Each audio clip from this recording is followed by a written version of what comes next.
Hello, friends. So today is a sort of different type of lecture. We did one of these back when we were doing species counterpoint, where I just sort of did a model analysis for you. At the time, it was a model composition.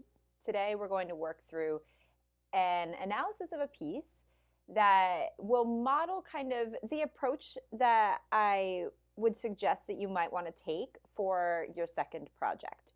Now, this will apply for whether you're doing option A or option B. We're going to be using a piano sketch today, so it will be in traditional notation and not lead sheets. But even if you're doing option B for your project, the idea with today is just getting you comfortable with the fact that you are not always going to know how to label all of the harmonies in front of you. So for both of your projects, you might find yourself in a situation where there are just harmonies that you don't know. And that's fine. It's your first semester of theory. You're not supposed to know all of them. But that doesn't mean that you can't make inferences about them simply according to how they sound and how their voice leading is approached. So where they sit in the voice leading kind of landscape.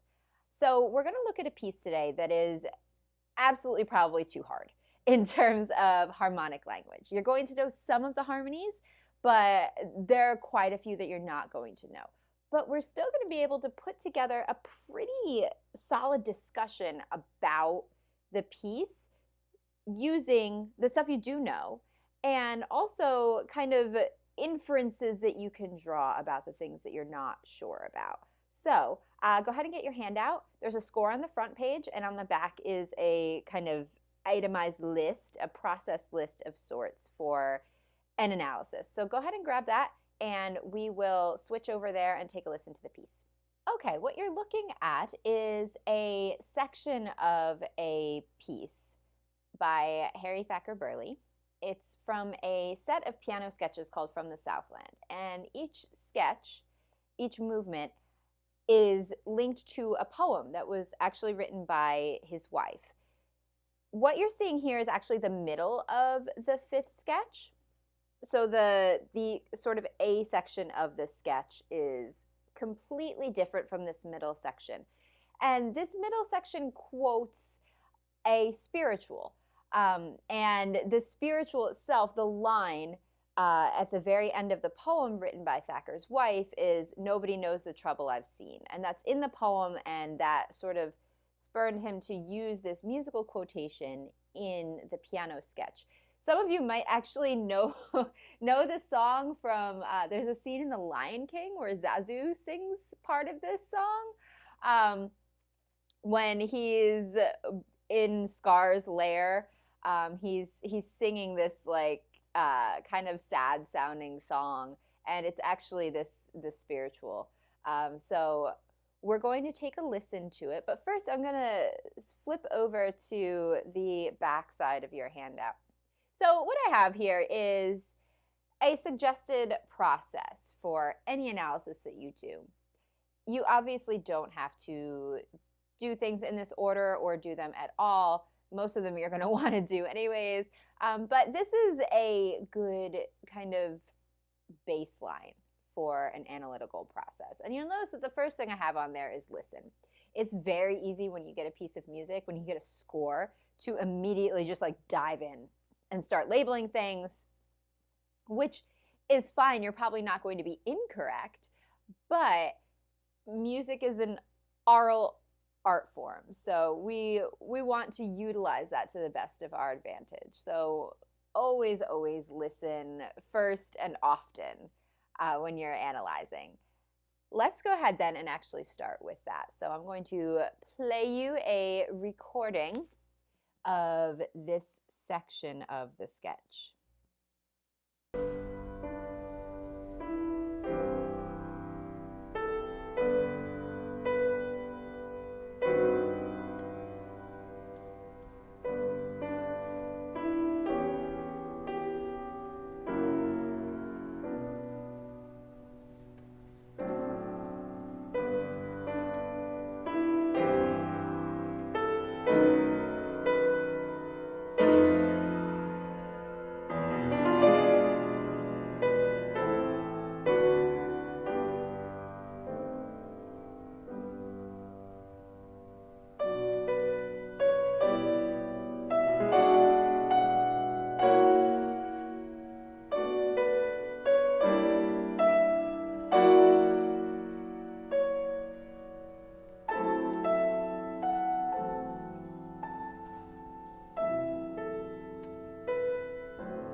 So now that we've listened once, I'm actually going to play it again. And I'm going to kind of live annotate as I play this. Now, you're going to see that I am not marking a lot of specifics. I'm more looking for cadential points, ends of phrases, and themes that I recognize. And that'll help us get a little bit of a kind of large scale structural idea before we dive in with the maybe more specific small scale things. So I'm going to play it again and kind of annotate as I go.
Okay, now, like I said, what I have up here is not specific at all. It was kind of stream of consciousness.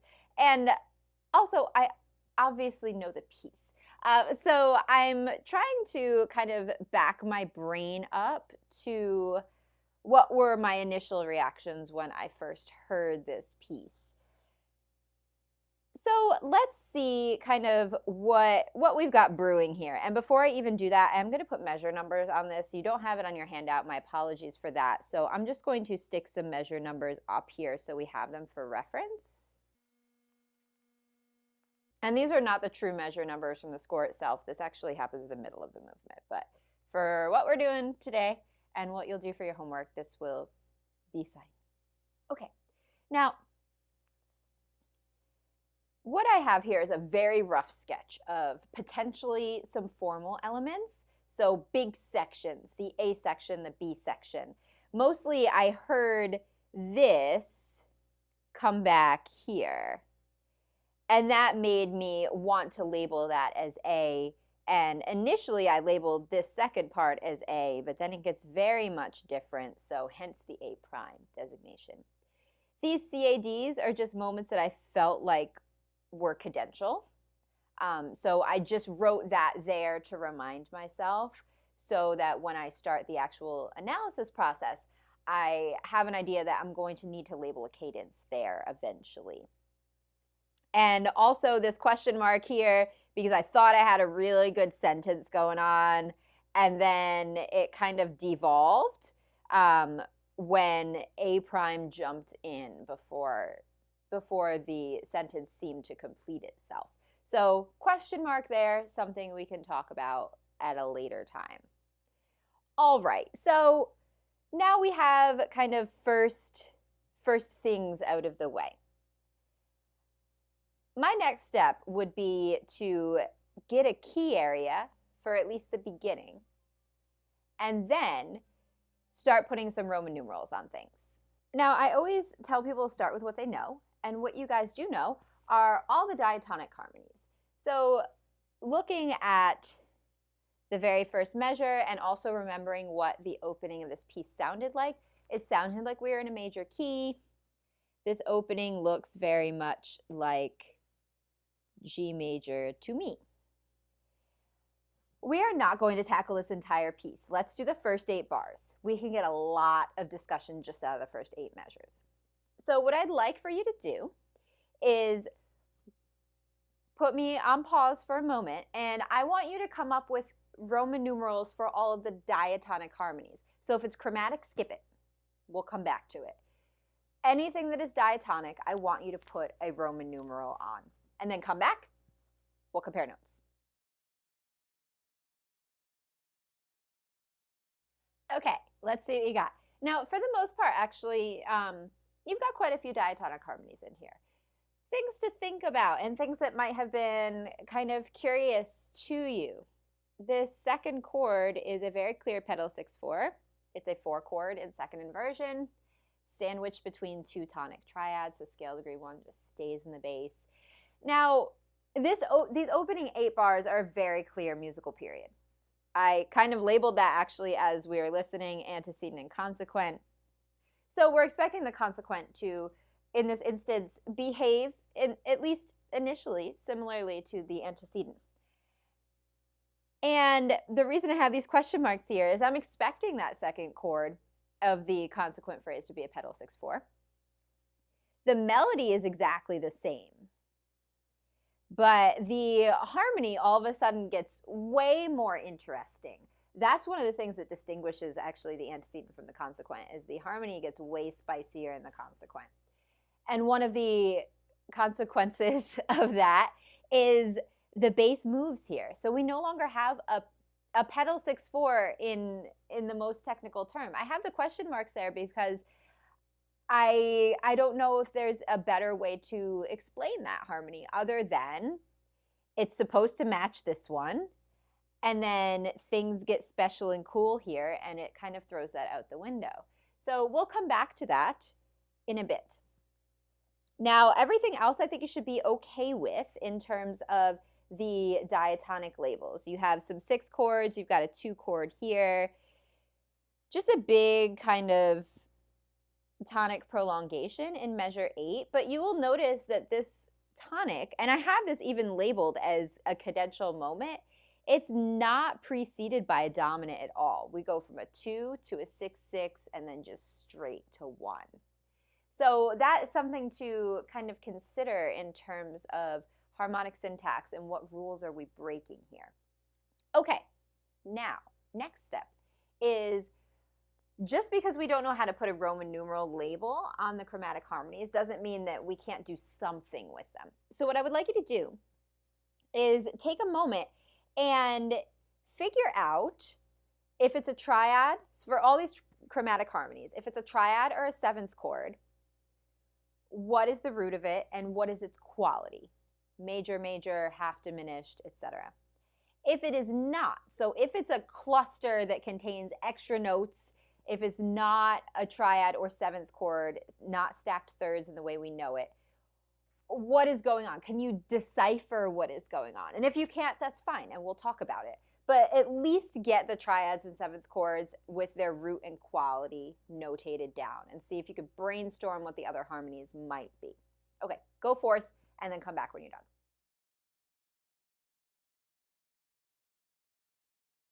All right, so 4 of these harmonies you can put a triad or 7th chord label on. And even one of those has an extra note in there. But so if we're looking at measure 3, the 3rd beat, we have ourselves a nice half diminished 7th chord with C sharp as the root. So E is in the bass, that gives us a 6/5. And that leads us to this nice dominant quality chord with F sharp as the root. Now, I'm kind of doing a little bit of lead sheet notation here in that F sharp 7, in the way I have it labeled, that means dominant 7. So if you remember from lead sheet class, that just having the 7 designation there implies it's dominant quality. Now let's look at the second system. Kind of a similar idea with what we have going on in measure 6. Also dominant quality. B is the root, F sharp in the bass, so that means it's in its second inversion, so a B dominant chord with a 4-3 as the label. And then the other one that I have labeled there is an E dominant. And there's an extra note in there, that F natural. So it's got a flat 9. We actually saw this exact chord in one of the Blue Skies versions in class last week. But E dominant with that flat 9 added in. We talked about how dissonant that makes the sound, but so pretty. So those are your 4 that, or maybe even just 3. You might have skipped the E dominant with the flat 9. That's fine. Those are the 4 that we could put some kind of like labels in a way that we sort of recognize. So can we look at them now and try and deduce what they're doing? And in particular, we are going to again talk in terms of the lead sheet class. Are there any dominant chords, so any dominant quality chords that we just labeled? And we've got 3 of them, right? We just labeled 3 dominant quality chords. Do any of them act as shuttles? Are any of them paired up with their kind of tonic pair? So F sharp 7, let's talk about that one. It's a dominant quality. So who would be the tonic pair to that? F sharp, think about that as 5, 5, 6, 7. 1 would be B. So you're looking then to see, is this paired with a B type chord, B major or B minor? And it in fact is. So we get this cool shuttle pair with the F sharp dominant and the 6 chord that follows it. Now, like I said in class last week, you'll learn an actual labeling system for this in theory too. For now, we're just going to stick with this. All right, now let's look at that B4-3. Also dominant quality. So if B is 5 then, who is this shuttle pair you're expecting it with? 5, 6, F1. It should be going to an E flavor chord. And we already kind of know this because we could not put a label on this. So we know that that B chord is not part of a shuttle. It's there. We'll figure out a way to talk about it in another term. Now let's talk about that E7. Even though it's got a flat 9, it's still a dominant quality chord. So E is 5, 6, 7, 1. We're looking for some type of A chord. And in fact, with that 2 chord right afterwards, it works beautifully. So we get another little pair right there. So now we've found a way to talk about a couple of those chords, even though we don't yet know how to put a Roman numeral on them. All right, now let's talk about the really interesting ones, which are this guy and this one. So neither of these harmonies are 7th chords. They're not stacked nicely.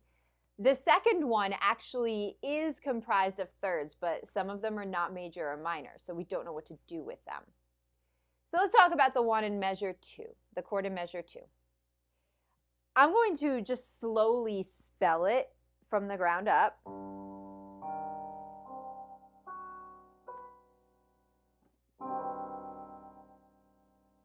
Not like much that we've heard so far this semester, but I want you to think about where we have come from. We're only in measure 2 of the piece, right? So we don't have a lot to go on, but we started out tonic, pedal 6-4 on a 4 chord, back to tonic,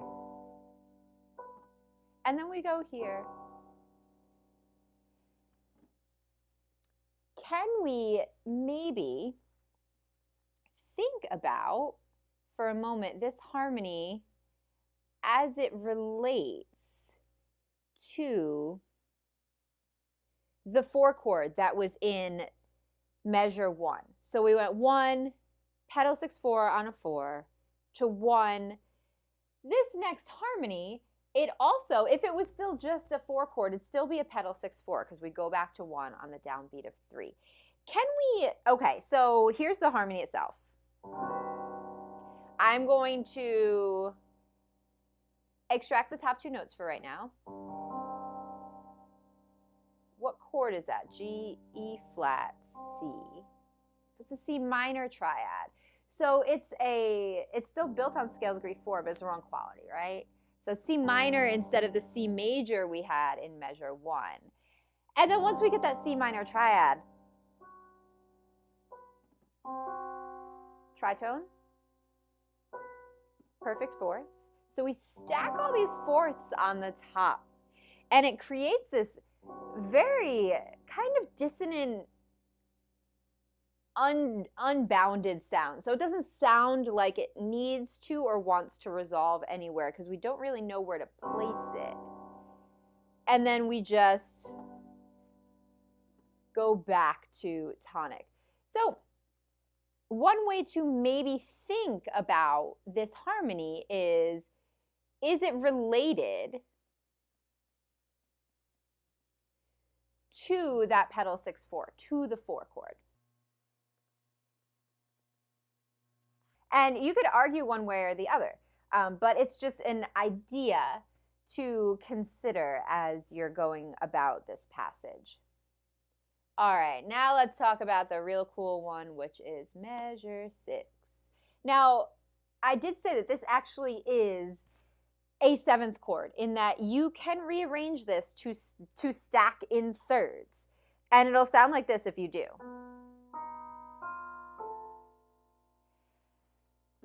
So if we rearrange it to stack in thirds, B would be the root, major third to D sharp, but you've got this F natural in there. That D sharp to F natural gives you a diminished third. We don't know how to label 7th chords with a diminished third. So what you end up with, and then F up to A. So you get this sound system that, for your purposes right now, you do not know how to label. You will learn how to label this at the very end of theory 2. However, the construction of this harmony is so interesting in that I'm going to take just the outer voices. So here's the left hand, here's the outermost voice. I'm going to squish them together.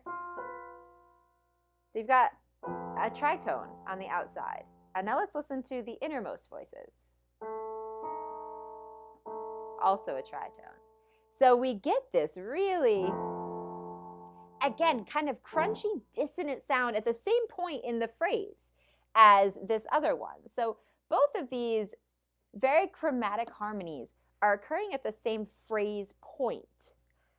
And this one is just sort of chock full of these very tense tritones.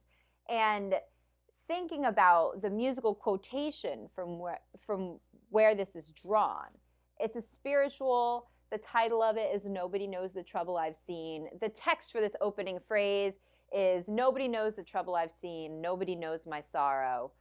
So thinking about that text and the sonorities that we're dealing with, the sounds that we're dealing with, even if they're not functional, even if they are not easy to pin Roman numeral labels on, the particular sound qualities can be so important. So even if you don't know how to label them with a Roman numeral, you can look at that harmony and pick it apart and see how it's constructed and why might the composer choose that block of sound for that moment, right? Why all of these tritones? Why all of that dissonance?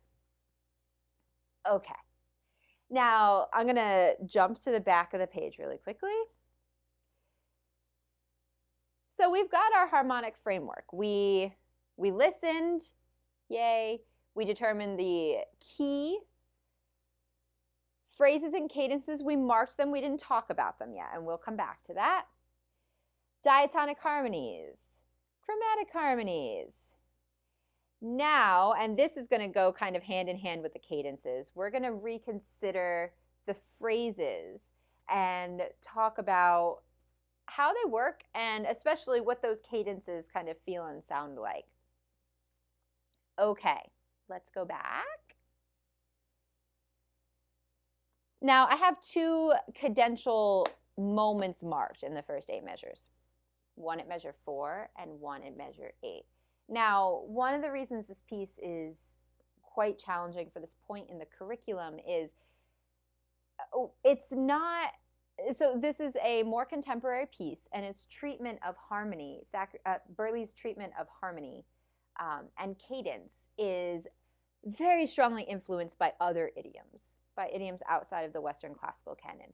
So we hear and we feel these cadences, but then when we go and dig into them, it can be a little, we're confronted with things that would not fit into the box of, perfect authentic cadence that we learned in Theory 1. But nonetheless, let's take a look at them. So this opening phrase, I marked my cadence, and I specifically marked it here, which goes slightly against the phrase marking in the piano. I very much hear this as a harmonic pickup to bring us back to that one chord. So let's just listen to the first 4 bars.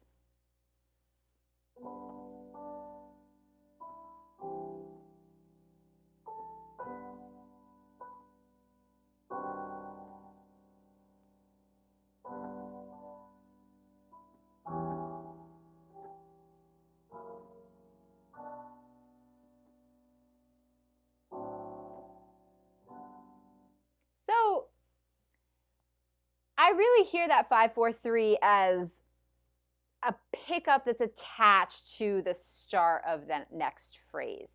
What we do get in bar 4, though, is this nice shuttle pair, right? F sharp 7 to B minor, and then scoot this in there, and that brings us back to the consequent phrase. So again, this is arguable. You can argue with me on either point, but I hear the cadence is happening on that B minor chord. Now, the F sharp dominant right beforehand actually builds a nice case for it feeling like a resting point. We had this pair of harmonies that rest on B minor, and then with the 5-4-3, that pushes us back to G major. And then we kind of talked about the cadence at measure 8 and how we are missing a somewhat critical part of a cadence as we know it, which is the dominant. We just go from a 2-6, so we get 2 predominants, right? We get this nice predominant expansion, 2-6, 6-6, and then just, there's 1.